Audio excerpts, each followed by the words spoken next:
Hello everybody, welcome to the webinar. This is Priscilla Huang. I'm the Policy Director for the Asian and Pacific Islander American Health Forum, and I'm pleased to be here to facilitate today's webinar and introduce our speakers.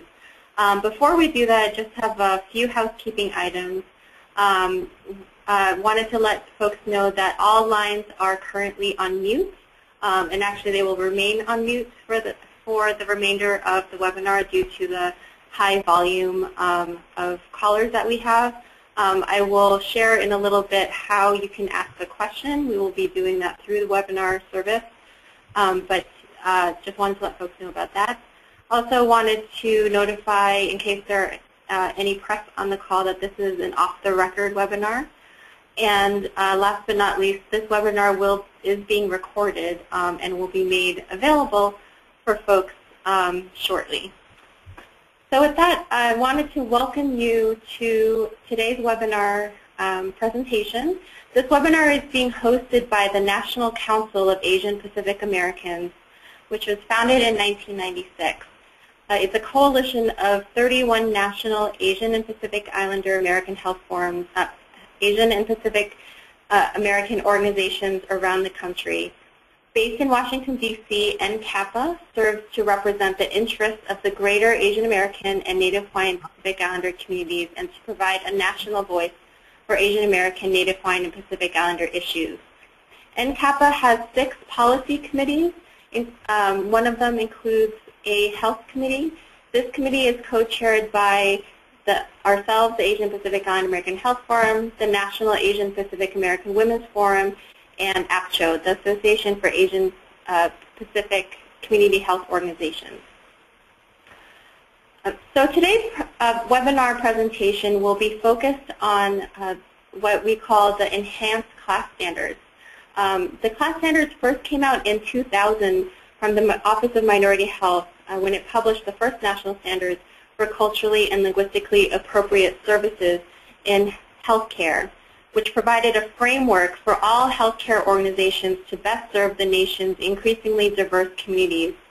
In the fall of 2010, the Office of Minority Health launched the National CLAS Standards Enhancement Initiative in order to revise the standards to reflect the past decade's advancements, expand their scope, and improve their clarity to ensure understanding and implementation.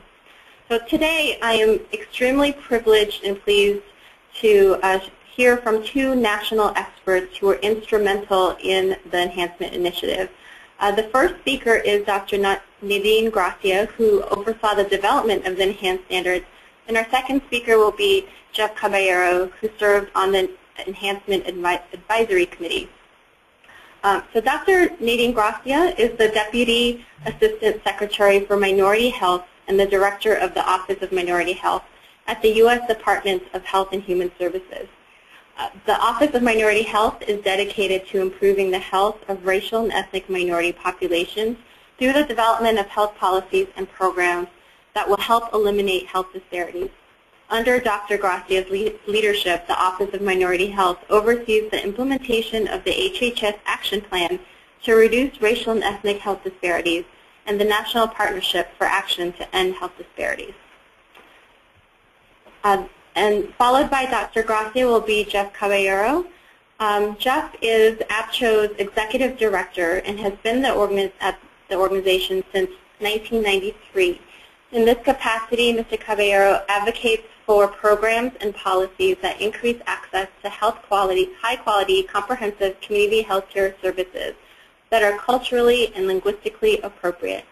He has overall authority for all APIAHFCHO programs, finances, and operations, and serves as chief spokesperson for the organization.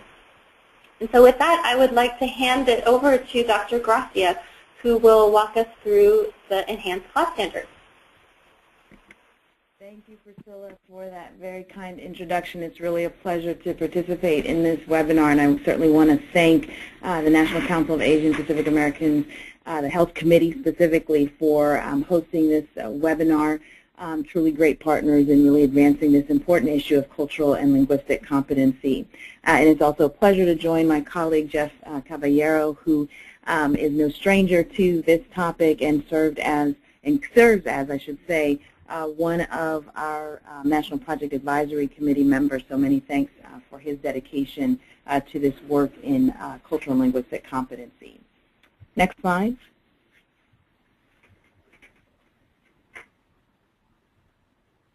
So for this presentation, what I'd like to do is give some background on cultural and linguistic competency, give an overview of the enhanced national class standards, and then talk about some of the new opportunities with the class standards, in particular as it relates to the Affordable Care Act and the implementation of the health care law.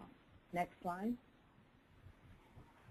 So certainly when we talk about the importance of cultural and linguistic competency, we can look to the demographics and the changing demographics of the U.S. population. As you can see here in these two bar graphs, in 2015 to 2060, you see the growing racial and ethnic diversity of the U.S. And you can see here, in particular, the growing diversity with regards to the Asian American and Pacific Islander population, that this population has actually grown faster than any other racial group in the United States between 2000 and 2010, an increase of 43%. And that population is predicted to continue to increase to about 41 million by 2050, so really representing the fastest growing and most culturally and racially diverse population. So certainly an important area to address cultural and linguistic competency. Next slide. This map shows actually language use in the United States. It gives the percentage of people who are over the age of 5 who speak a language other than English at home, with the more dark purple areas representing the highest percentages of more than 47% speaking English, a language other than English at home. And you can see certainly geographically that spread of the linguistic diversity as well that exists certainly across the country. Again, really an important rationale for why culturally and linguistically appropriate services are so important. Next slide. So to start out with how we define culturally and linguistically appropriate services, we mean services that are respectful of and responsive to individual cultural health beliefs and practices, preferred languages, health literacy levels, and communications needs, and that are employed by all members of an organization, regardless of its size, really at every point of contact. Next slide. As Priscilla mentioned, the CLAS standards were first developed and released in 2000, and the case for the culturally and linguistically appropriate services and our rationale for updating and enhancing the CLAS standards were really three levers. One, seeing this persistence of health and health care disparities that impact minority and underserved populations. Two, the changing demographics, as I mentioned, really having a growing diversity, not only in race and ethnicity and primary language, but also recognizing other elements such as sexual orientation, gender identity, and the geographic diversity of the population.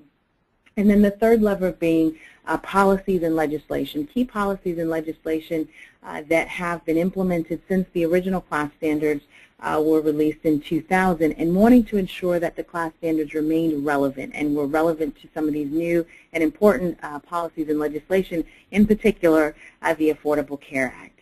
And so we have now the new standards with three aims: improving quality of services, advancing health equity, and helping to eliminate health disparities.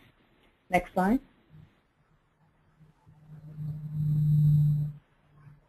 And hopefully you can see on this slide, you may have to, the person controlling the slide may have to click to make sure you've got all the boxes on this slide.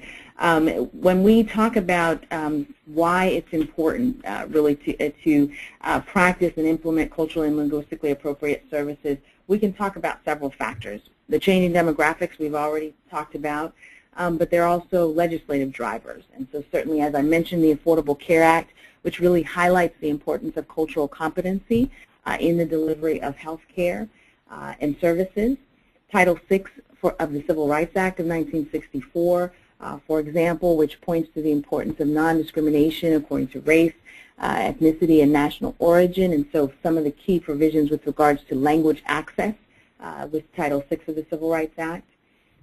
We can also look to state-level examples where there are states across the country that have actually passed legislation, in some cases requiring, for example, providers to have had cultural competency training in order to have for their licensure, or encouraging that within the healthcare professions. There are also accrediting bodies such as the National Commission or the National Committee on Quality Assurance that have supported and endorsed cultural competency as a core component in quality care and looking towards measures of how you evaluate the impact of providing culturally competent care in health outcomes. The cost of health and healthcare disparities, the economic cost is certainly important. We can talk certainly about the moral imperative that we have, that everyone has the opportunity to live a healthy life, and that we truly advance as a nation of health equity. But we can also talk about this from the framework of the economic cost. So the cost of health inequalities and premature death in the United States that's been estimated at $1.24 trillion. And that if we were to eliminate disparities among minorities, it would have reduced actually direct medical care expenditures by more than $229 billion in looking at the years 2003 to 2006. Next slide. Other areas that we can point to as justifying the need for culturally and linguistically appropriate services include medical errors, that limited English proficient patients who may not be able to communicate effectively with their healthcare providers may be at greater risk for medical errors. That hospital readmissions, where we see minorities are more likely to be readmitted for certain chronic conditions than their white counterparts. Hospital length of stay for limited English proficient patients that is significantly longer when professional interpreters are not used at admission or both at admission and discharge. And we can look to really some of the positive sides of practicing and implementing cultural competency, where healthcare delivery systems can also increase their competitive edge by increasing their market share. For example, where we've seen hospitals that have increased their market share among those who are limited English proficient by creating and designing maternity suites that have a substantial cultural competency component in their design. Next slide. So the national CLAS standards were first published by the Office of Minority Health in 2000, really to provide a framework for healthcare organizations to best serve the nation's diverse communities. And then we underwent an enhancement initiative to those standards in 2010 to 2013 and launched the new standards in April of this year. Next slide. So the intention of the CLAS standards, as I mentioned earlier, are to advance health equity, improve quality, and help eliminate healthcare disparities, really by establishing a blueprint for health and healthcare organizations to implement and provide culturally and linguistically appropriate services. What I'd like to do now is talk about some of those key enhancements and the updates to the CLAS standards so that you can see how we have actually worked to ensure that the CLAS standards really are relevant to the ongoing needs of this diverse population. Next slide. So here's a comparison chart that, that really goes through some of the key areas of enhancements to the CLAS standards. First, and when we developed the enhanced standards, there were several steps that were taken. One, there was a literature review. There was also opportunity for public comment as well as listening sessions around the country.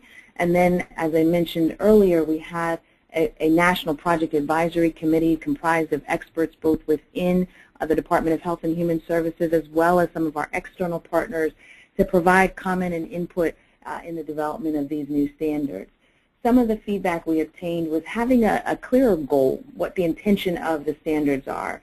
And so with the 2013 standards, we clearly articulate, as I mentioned, those three aims within the goal of the CLAS standards. With regards to culture, We certainly understood that there was a need to really broaden and have a more inclusive scope and definition of culture, whereas the first iteration of the standards focused really on race, ethnicity, and language. The enhanced standards include those elements, but also look at issues of spirituality, disability status, gender identity, and sexual orientation, the geography, whether one comes from a rural or urban community. So recognizing that there really is much a greater breadth to the definition of culture. In looking at the audience, the first iteration of the standards focused more so on healthcare organizations, and we all understand and recognize that our health is not just influenced by what happens in the doctor's office or in a hospital, but really in the communities in which we live, in which we learn, work, and play, those social determinants of health. So broadening the scope of the audience to include both health and healthcare organizations. In the first iteration of the standards, there was more so of an implicit definition of health. Here we became much more explicit to include physical, mental, social, and spiritual well-being, and really importantly acknowledging in particular mental well-being, the impact and the role of culturally and linguistically appropriate services when it comes to our mental health and wellness. And then for the recipients, again, we broadened the scope so that it was individuals and groups, and again, not solely focused on the healthcare setting of patients and consumers. Fine. So additional enhancements of the standards included the thematic areas. In 2000, we had 3 main thematic areas. In 2013, we had the 4 thematic areas, really 3 plus this principal standard. Again, feedback that we received from public comment, from our advisory committee on how to do an enhancement to these standards. And I'll go through the themes and each of the standards in the subsequent slides. Next slide. So one major additions we have with a first standard being the principal standard, which I'll talk about in a minute. We went from 14 standards in the original standards to now 15 standards, and it's standard 2 that relates to governance and leadership. That is the new standard, and I'll talk about briefly each of these and their overarching goals. Next slide. So for the principal standard, it reads really to articulate what is our goal if we are to implement the CLAS standards in full. What is the overarching goal that we are trying to achieve? And so here it articulates that if we are to implement the full complement of the 15 standards, that we will provide effective, equitable, understandable, and respectful quality care and services that are responsive to diverse cultural health beliefs and practices, preferred languages, health literacy, and other communications needs. So really providing that overarching framework for the full complement of the CLAS standards. Next slide. The next slide shows theme 1, which is the governance, leadership, and workforce. And you see the 3 standards that are here addressing this. The governance, leadership, and workforce provides greater clarity on really the specific locus of action for these standards. It emphasizes that implementing the CLAS standards is really the responsibility of the entire system, and it requires the investment, the support, and training of all individuals who are within an organization.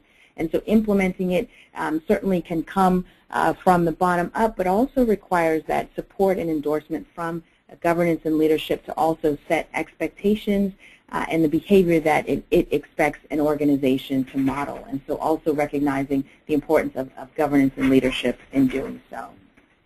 Next slide. In theme 2, this theme is known as the Communication and Language Assistance thematic area. It was previously the Language Access Services. What this thematic area encompasses is it broadens the understanding and application of appropriate services to include all communications needs, not solely language as in regards to interpretation or translation, but really other communications needs such as sign language, Braille, such that we see for those, for example, who may have a disability, that they too are having their communications needs met, and that would be really supported and be reflective of providing culturally and linguistically appropriate services. The standards in this particular theme help organizations really comply with some of those legislative requirements, as I mentioned earlier, such as Title VI of the Civil Rights of 1964 and the Americans with Disabilities Act of 1990, as well as other relevant federal and state statutes. Next slide. In theme 3, this is engagement, continuous improvement, and accountability.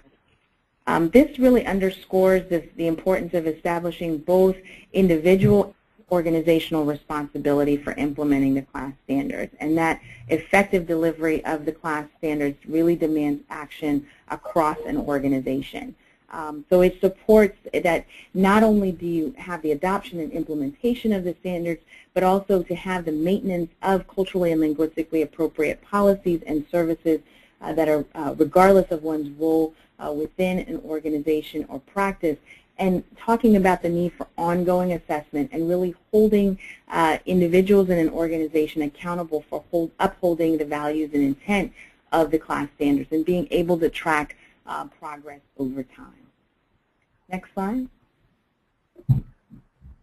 As you'll see here, additional standards within this third thematic area, and in showing, importantly, that also is the adaptability and understanding that the CLAS standards are not intended to be a one-size-fits-all approach, but that you really have to understand the community that's being served. And so doing regular assessments of the community's needs, their health assets and needs, as well as partnering with the community to really be able to design and implement those programs, policies, and practices that will best serve their needs. So while this provides that framework, it stresses, though, that it's important to recognize that communities all across the country are different, and that organizations really want to develop systems that are responsive to the needs of those communities. Here it also talks about the importance of community engagement or stakeholder engagement in general to ensure that those needs are being adequately met. Next slide. Some of the feedback we also received with regards to the CLAS standards was being able to provide organizations or individuals with an actual blueprint, something that they could use as a resource if they are new to implementing culturally and linguistically appropriate services, being able to find models that work and really not having to reinvent the wheel. And so with the release of the CLAS standards in April, we also released a blueprint for advancing and sustaining CLAS policy and practice.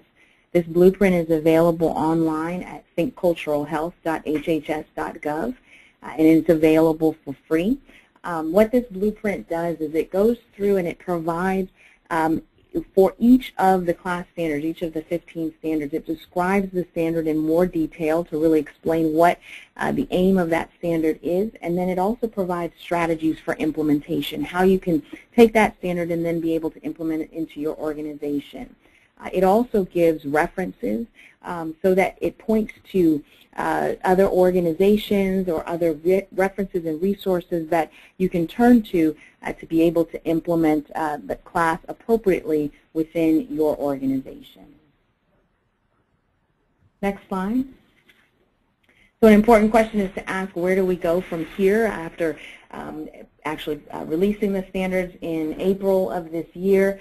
Certainly is promoting awareness of the new standards, and a webinar such as this is a great opportunity to do that type of promotion and really working with a broad network of organizations to really promote awareness and implementation of the standards. We recognize that while this is set as a framework that we've developed, that it's important to have collaboration, that this is not something that we can do alone here at the Office of Minority Health or the Department of Health and Human Services, but the importance of collaboration with advocacy organizations, with healthcare delivery systems, with health departments, community health centers, academic institutions to really help move the CLAS standards forward.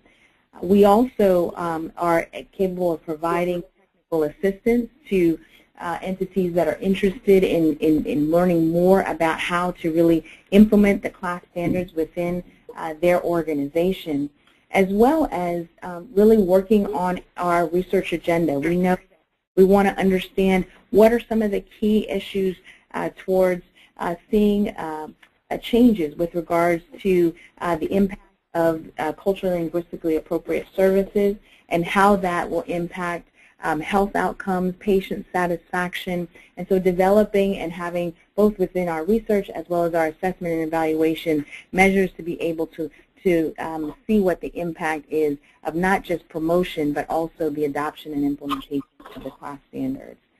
I will tell you from the standpoint of with regards to the implementation of the Affordable Care Act, one of the ways in which our department has moved forward in the implementation of the CLAS standards has actually been, for example, through the Navigator programs. In our Navigator program funding opportunity announcement for those states that have federally facilitated marketplaces or the state partnership marketplace, in that funding opportunity announcement, we stated that Navigator programs needed to adhere to the CLAS standards. And so recognizing, again, how we can make those linkages that as we are transforming certainly healthcare and the delivery system, how we infuse and strengthen the implementation of that through culturally and linguistically appropriate services. We also have examples of federal agencies that are incorporating the CLAS standards into their funding opportunity announcements. For example, the Substance Abuse and Mental Health Services Administration that has incorporated the CLAS standards into their funding opportunity announcements. They did a pilot program in the last fiscal year where they asked grant applicants to articulate how they would their program would address and reduce health disparities, and they pointed to the CLAS standards as one of the model ways in addressing health disparities. So those are some of the ways in which we are working to really advance the CLAS standards into our programs and policies. And then the last slide points you back to our website, the Think Cultural Health website. This is, again, the Office of Minority Health's online clearinghouse of information on cultural and linguistic competency. You can access the 15 CLAS standards at this website. You can access the CLAS blueprint that I mentioned that goes into in more depth and provides resources on this website as well. Also on the website are our curricula. We have online e-learning curricula for providers to actually train individuals in cultural and linguistic competency. We have curricula, for example, for physicians, for nurses, for disaster response personnel that you can do online and actually get continuing education credits for completing those curricula. So that is also available. We have an online newsletter as well, joining the CLIC, we call it, that you can get information about latest literature and news, upcoming conferences, and updates with regards to the work that we and our partners are doing in culturally and linguistically appropriate services. I thank you for the opportunity to share with you the new CLAS standards, and look forward to working with you as we move forward in promoting and raising awareness about the standards, as well as supporting the implementation of those standards so that we can truly achieve our aims of improving quality, advancing health equity, and reducing health disparities. Thank you, Priscilla. Thanks so much, Dr. Gracia. Right now I'm going to turn it over to Jeff, and then we'll have probably about 10-15 minutes at the end for Q&A. Thank you, Priscilla. I wanted to start off by thanking my NCAPA colleagues for asking for this webinar, coordinating this webinar, and now participating in this webinar. I hope that many of our NCAPA colleagues are on this call, as well as other colleagues across the country who is interested in the CLAS standards. I also wanted to thank Dr. Gracia and Office of Minority Health in particular. She's been a real important leader within government for championing cultural and linguistic appropriate services, and certainly also a friend of the Asian American, Native Hawaiian, and Pacific Islander community. In preparing for this webinar, I was asked to consider two questions, which is the frame for my presentation. The first question is why is CLAS important to Asian Americans, Native Hawaiians, and Pacific Islanders? And the second questions are, are there opportunities or initiatives that will allow us to use CLAS now? So in answering the first question, I believe, which is why CLAS is important to Asian Americans, Native Hawaiians, and Pacific Islanders. I believe, like many of the other members of the advisory committee, based on the first CLAS standards that initially came out in 2000, CLAS is used as a guide, a roadmap, or a tool for, as noted by Dr. Gracia earlier, advancing health equity, improving the quality of care, and helping to eliminate health care disparities in our communities at greatest risk. The second question, are there opportunities or initiatives now? Well, let me finish the first question. I'm sorry. So, as I noted, it's important particularly for AAPI because, as many of you are aware, APIs are the fastest growing population in the country. But we know that the population growth in states with the largest number of Asian Americans and Pacific Islanders have been significant. But CLAS is perhaps even more significant in states with the fastest growing populations of APIs. And those are not, for those of you who are aware of our census numbers, the states with the highest growth rates are not necessarily the same states with the largest numbers of Asian Americans and Pacific Islanders. I'm sorry, Priscilla, is someone trying to talk? No, I don't think so. We're getting a little bit of feedback. Okay. So all right. You can maybe speak a little closer to the mic. Thank you. Okay. So for those of you who are not aware of our census growth, states like California, New York, New Jersey, Washington, and Hawaii, states that have historically had the largest number of APIs, we did see growth in these states, but nowhere as close as the rate of growth in states like Nevada, Arizona, North Carolina, North Dakota, and Georgia. These are states that are in the South and in the Midwest areas, and are states that are most likely not to have the historical infrastructure to provide adequate care to the populations, our populations that are rapidly growing there. So to get to question number 2, are there opportunities or initiatives to use CLAS now? And I'm going to give some general examples, but certainly there are many others that exist. And the one that is most on the tip of my tongue and what I think of the most in particular is the upcoming enrollment period on October 1st. Because we are only 12 days away from October 1st, the first activity that I think of is outreach and enrollment. It's a historic opportunity to significantly reduce the number of uninsured in this country. There are approximately 2 million Asian Americans, Native Hawaiians, and Pacific Islanders who is eligible to gain coverage because of either Medicaid expansion or marketplace subsidies. And in addition, for those of you who are aware of this population, because of our limited English proficiency, the CLAS category communications and language assistance, which are the services 5 to 8, are particularly critical for our community. The services that are noted here, or the standards that are noted here, I believe are useful tools that could be used to develop a communication plan, particularly, again, in those areas that have not or don't have significant experience serving our populations. The CLAS categories or services in number 9 to 15, the category that's entitled engagement, and accountability and improvement. These are particular services or categories that I believe that are important for strengthening programs that target our population.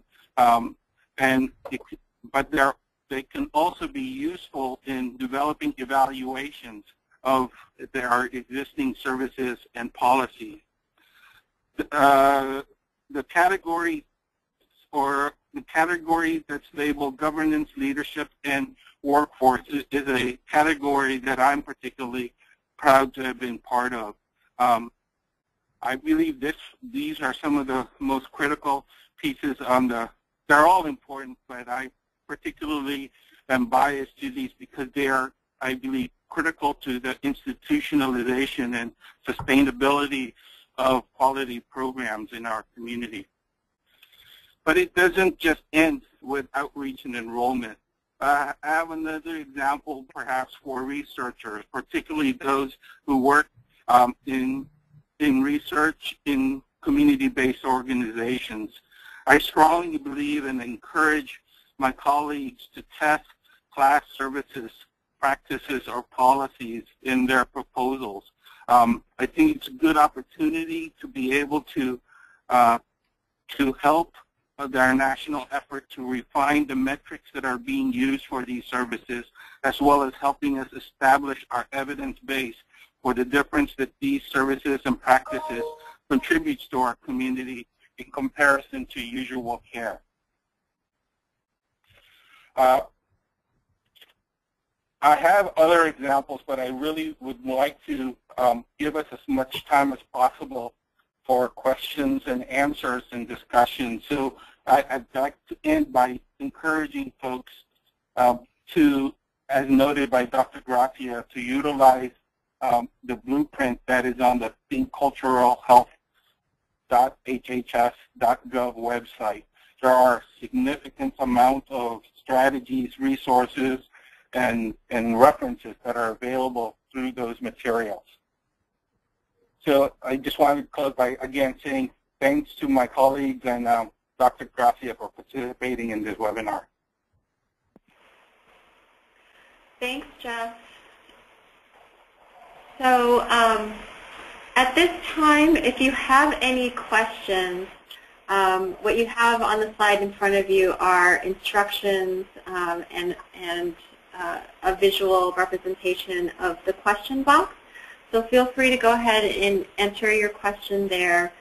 There are too many participants on the webinar to go through and unmute individual lines, unfortunately. However, that's a good problem. We're really excited by the number of, the high level of interest and the number of people who are participating. But we have already received a few questions. A number of you have asked whether you can get a copy of the webinar slides. And I think that's probably directed more to you, Dr. Gracia. Is that possible? Yes, that'll be fine. We'll send that to you so that can be sent to the group or posted however you'd like to do it. Excellent. Thanks, Dr. Gracia. We are also, as I mentioned before, we are also recording this webinar, which means that it will be posted, both the video and the audio of this webinar presentation will be posted, I'm assuming on the NCAPA website, but we will notify everybody who has registered for this webinar once that does go up, along with Dr. Gracia's slides. The next question that we received was from somebody who wanted to ask, I think this is directed to you, Dr. Gracia. In the original CLAS standards, standards 4 to 7 were required, and the question is whether the standards in the enhanced version, the more recent version, specifically standards 5 to 8, are still required of healthcare organizations. Thank you for that question. So indeed, with the original CLAS standards, the standards were also grouped to say some that were mandatory, some that were recommended, and some that were, suggested as being important ones to incorporate. How we approached the enhanced standards was actually to say that the full collective of the standards are important, that they're equally important to really meet the aims of providing culturally and linguistically appropriate services. That being said, the standards that are addressing issues related to language access, that there are for recipients of federal financial assistance, that there are some requirements with regards to the provision of language access services for entities that are serving populations that may require those services. So that falls under the Title VI of the Civil Rights Act of 1964 statute, and that has not changed. But we are really promoting the recognition that it's really the full complement of the standards that will really help us to execute in culturally and linguistically appropriate services. Great, thank you. Jeff, do you want to add anything to this? Yeah, I'll just add that as a member of the advisory committee, there was a good deal of discussion and controversy around class standards, around class standards that were required versus suggested or other. And I think it was decided after counsel from justice and other legal folks that had given us advice, that the advisory committee advised that it was important for us not to follow the original structure as having required standards, as opposed to providing and giving equal value to all of them. Does that help, Priscilla? I think so. That's good to know. Thanks, Jeff. We have another question for Dr. Gracia, and I'm going to read it word for word because there's a lot of details. So the question says, we have a language program at our health system that began with the Hablamos Juntos project and was at the end of the program was expanded and fully funded by our senior staff.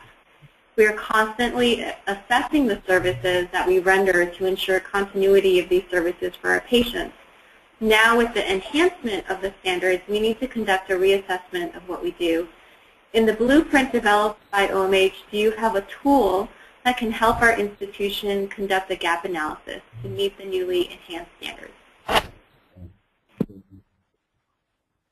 There is a suggestion within the blueprint that does address that, and so if you access the blueprint, in particular with regards to the continuous improvement and the quality assessment that's done, but you can also, so one is a reference in the blueprint, but also in the on the Think Cultural Health website, you can also ask the expert.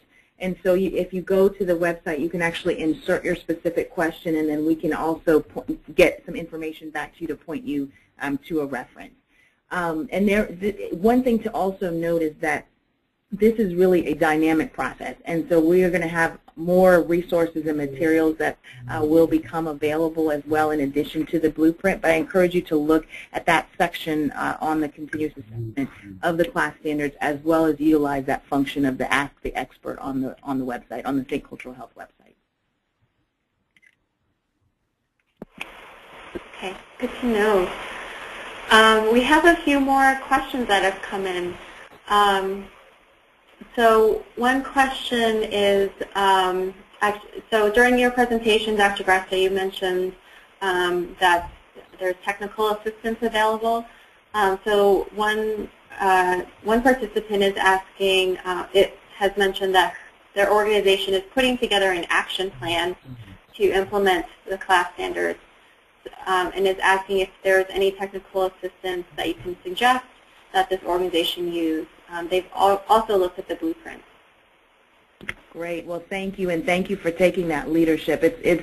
It's really wonderful to hear this type of movement that's happening, and really organizations that are leading the way in really promoting and implementing the class standards. What I would recommend, we are, with regards to technical assistance as a first step, we will be planning to do additional webinars such as these, but also ones that can go in more depth into particular areas and components of the CLAS standards. So that's something to look forward to. That will be upcoming. The other, I would say, is also, again, to use that function of the Ask the Expert and reaching out to our group, and so that we can also point you to others, because it's also depending on the geographic area that you're in, we may be able to point you as well to some experts in the region that may be able to provide some specific assistance. So these are some of the ways in which we'll provide the technical assistance. Webinars that are really tailored to specific audiences and for specific needs. So for example, with what you're doing as the development of a specific action plan, and then also thinking about making those connections, to the networks that exist around the country that are implementing the CLAS standards. Thank you. The next question comes from somebody who had a specific question about how the CLAS standards could be used in the implementation, excuse me, let me start over. The next question is about if you have a recommendation, Dr. Gracia, and Jeff, I think for you too, since community health clinics serve Medicaid patients, if there's a way to implement CLAS either organizationally or through health plans for those who specifically serve Medicaid patients.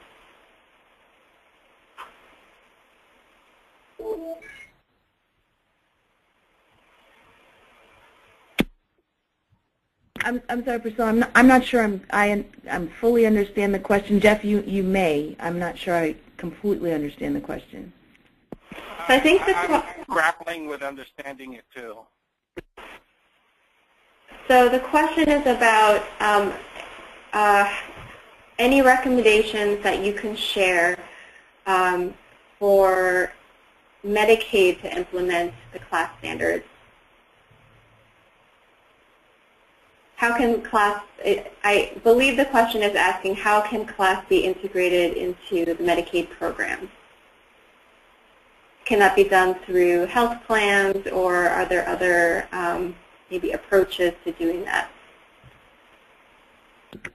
So Priscilla, I'll start, and Jeff, I'm happy to hear your thoughts too on that question. I mean, so for Medicaid, given that it's really at the state level for the implementation of the CLAS standards and this type of work in cultural competency. So here again is where, in working with your states, just depending on your organization and the work that you do with your state Medicaid agency, is exploring those types of opportunities. I will say that here in our department, certainly we partner with CMS in our work in advancing culturally and linguistically appropriate services, and how that can be incorporated into our programs and policies. But I think there's an important role here really at the state level to be doing that work as well.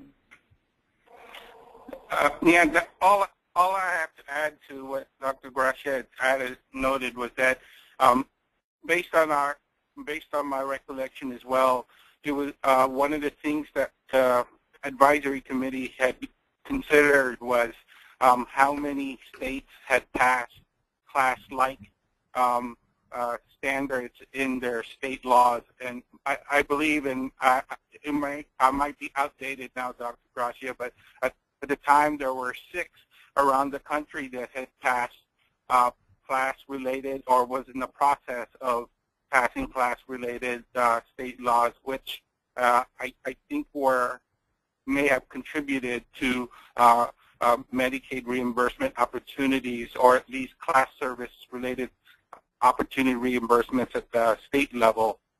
So my recommendation, particularly for Medicaid, is to really try to advocate for CLAS-like standards being accepted or approved at the state level as well. Thank you, Jeff. Yes, and actually on the Think Cultural Health website, we have that map that Jeff refer to some of the states that have actually passed legislation either requiring or encouraging cultural competency, whether it's in provider licensure or some other aspect of the healthcare delivery. More recently, there's been an additional state. The state of Oregon has actually also recently passed legislation with regards to cultural competency. Great, thank you. So Dr. Gracia, you mentioned in your presentation that one way that the CLAS standards are being implemented and incorporated is through the navigators. Can you, there's a question that I think is asking for a little bit more information about how the navigators will be actually be required to incorporate the CLAS standards, and also how other types of consumer assistance entities can use the enhanced CLAS standards. So with regards to the navigator programs, and specifically where we had the funding opportunity announcement for those states that have federally facilitated marketplaces or the state partnership model, because as you may know, for the states that are running their own marketplaces, they develop their own programs specifically with regards to navigators.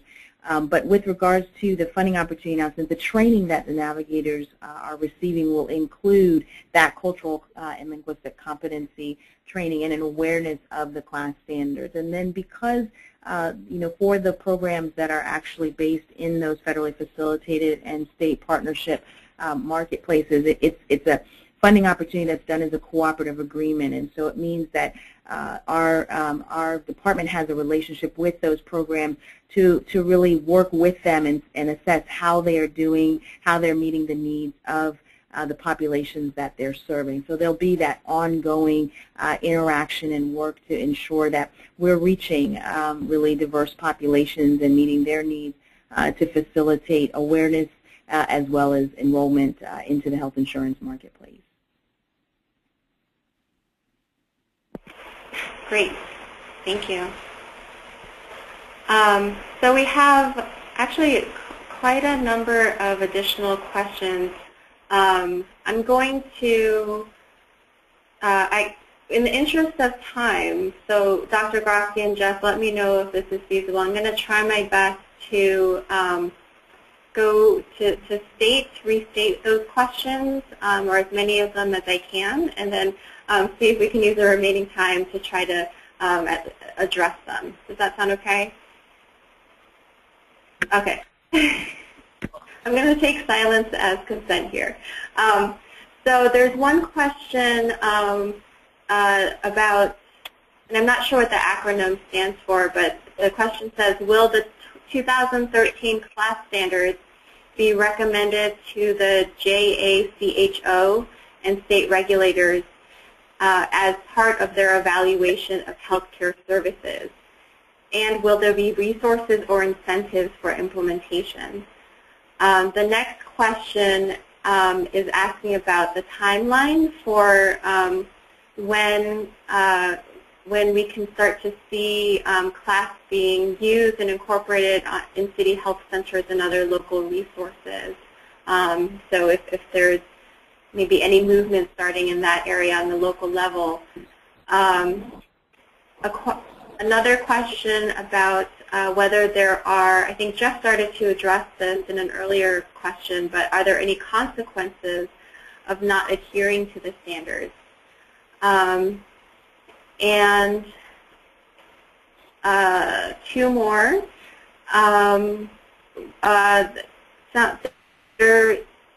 There's one question that mentions that OMH did a pilot of implementing the CLAS standards at the health plan level back in 2003. So I know that predates your tenure at OMH, Dr. Gracia, but if there are any lessons learned given that pilot program from 10 years ago that people can take back to health plans now. And then the last question, which is a little broader than CLAS, is just asking how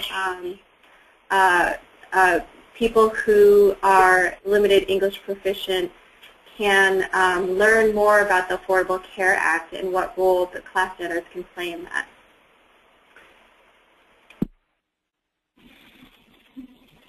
That was a lot. That was a lot, I know.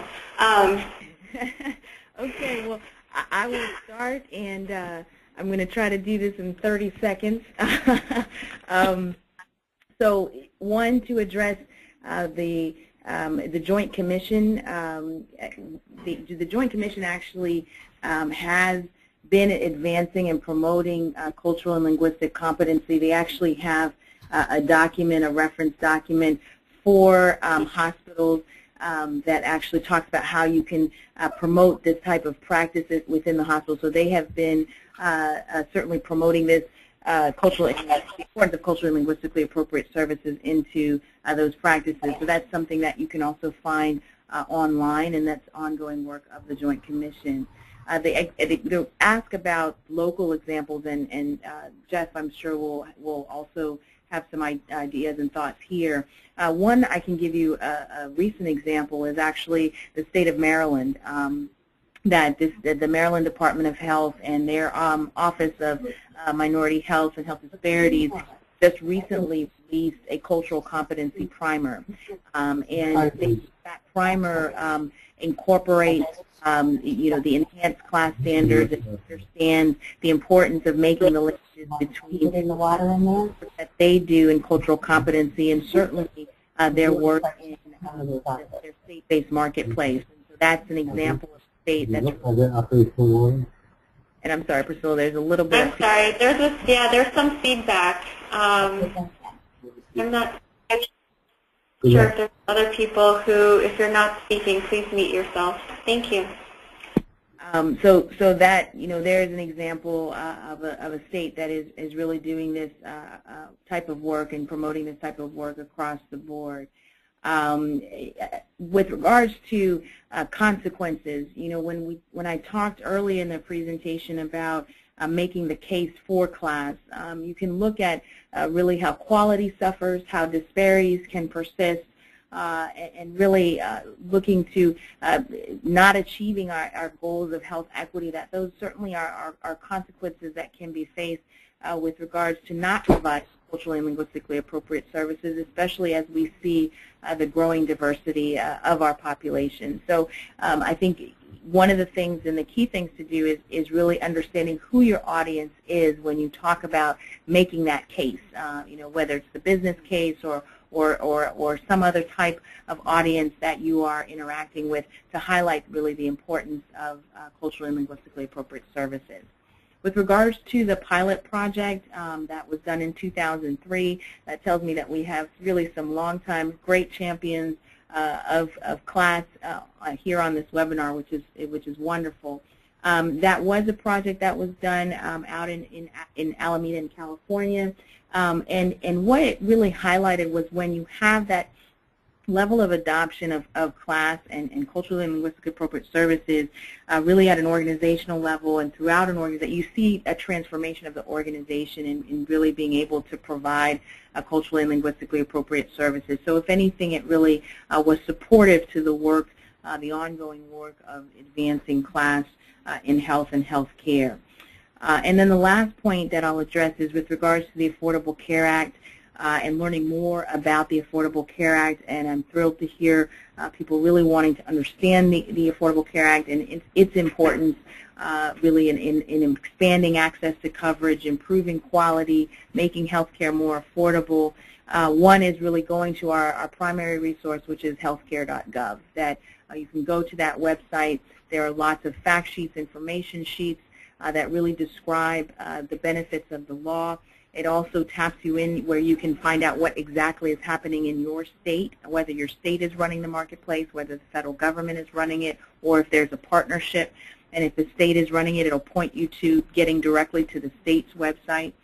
So healthcare.gov is really the website to go to.